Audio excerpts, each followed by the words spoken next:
Assalamualaikum warahmatullahi wabarakatuh. Perkenalkan, nama saya Rizky Hidayat dengan NIM 0512040538 dari Universitas Terbuka Banjarmasin.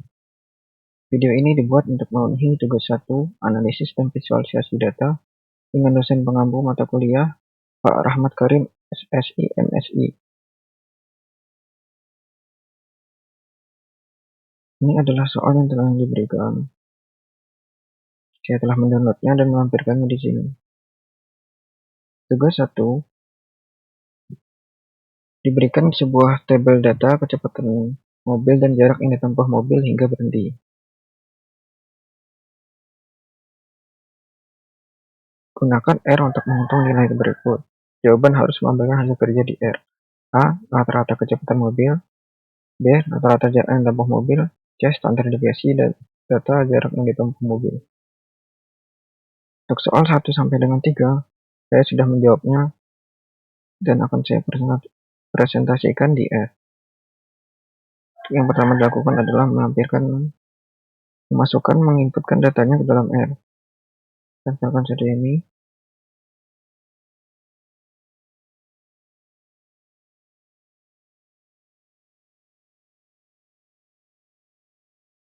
Enter.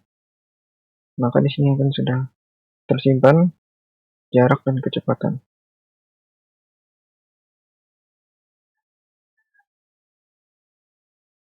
Yang pertama kita akan menghitung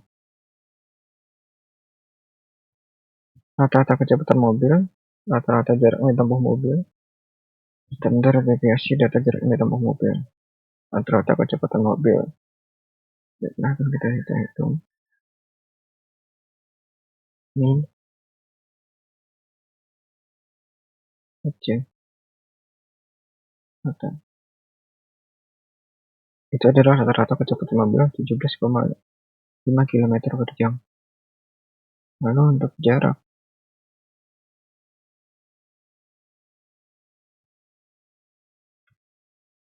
empat puluh 42,28 meter. Sama dengan di sini. Lalu untuk standar deviasi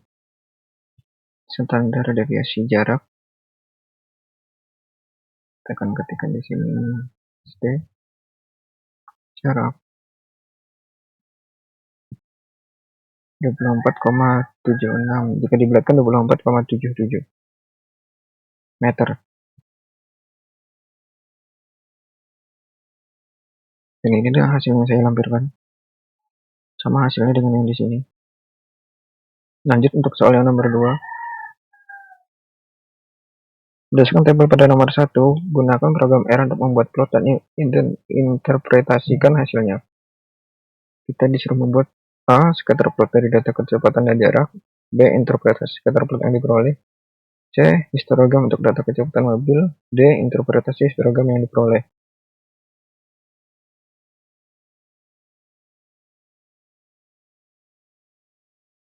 Yang A, kita akan membuat scatter plot diagram antara kecepatan dan jarak.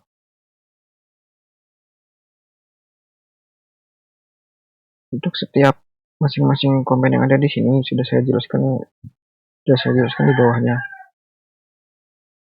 Seperti fungsi perhitungan untuk membuat grafik di R, main untuk judul, Xlog untuk label sumbu X, Ylab untuk sumbu Y, PCH untuk mengatur bentuk titik. PCH ini kepanjangan plot karakter. 19 untuk simbol titik padat bulat. Call untuk color, kita gunakan biru. Kita coba tempel di sini. Enter. Dan ini adalah scatter plotnya.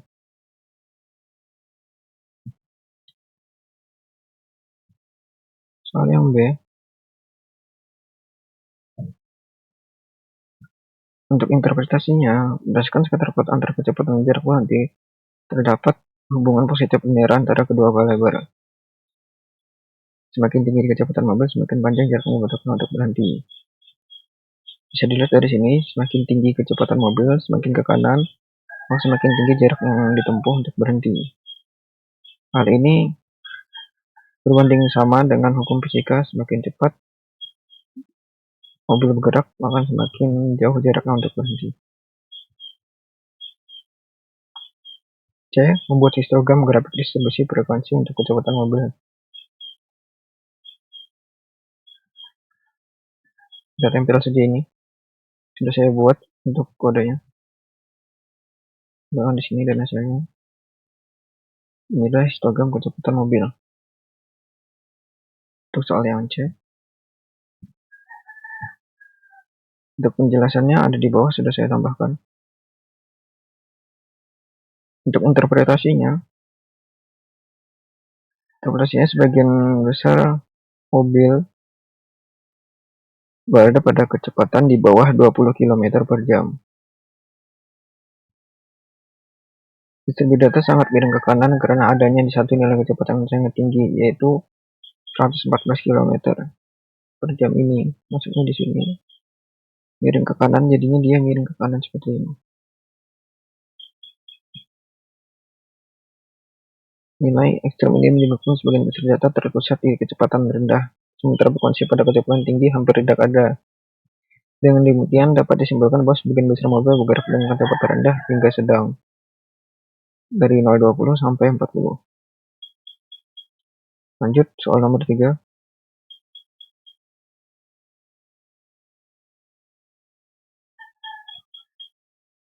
Thomas memperoleh nilai 80 untuk ujian matematika dengan rata-rata kelas 75 dan standar deviasi 10.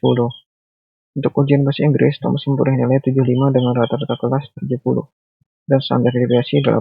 Hitunglah koefisien keragaman untuk nilai ujian matematika dan bahasa Inggris Thomas.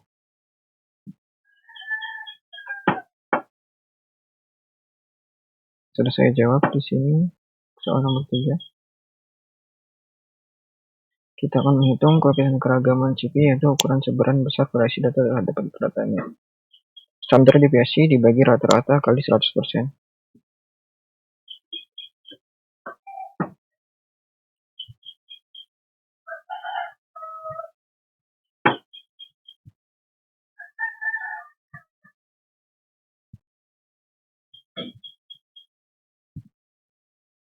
Kita tambahkan di sini, enter.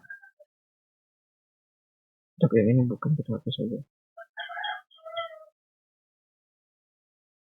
Jadi untuk koefisien keragaman adalah 13,33, sedangkan koefisien bahasa Inggris 11,42. Jadi artinya koefisien bahasa Inggris lebih sedikit, yang berarti koefisien keragaman yang sangat sedikit ini koefisien pelajaran bahasa Inggris lebih homogen dibanding dengan matematika, karena tingkat keragamannya lebih tinggi.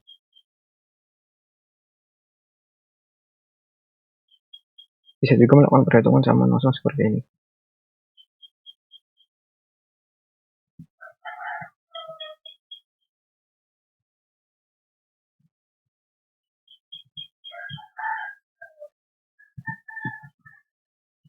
Itu saja yang bisa saya sampaikan. Untuk kurang dan salahnya saya minta maaf. Terima kasih banyak untuk perhatian.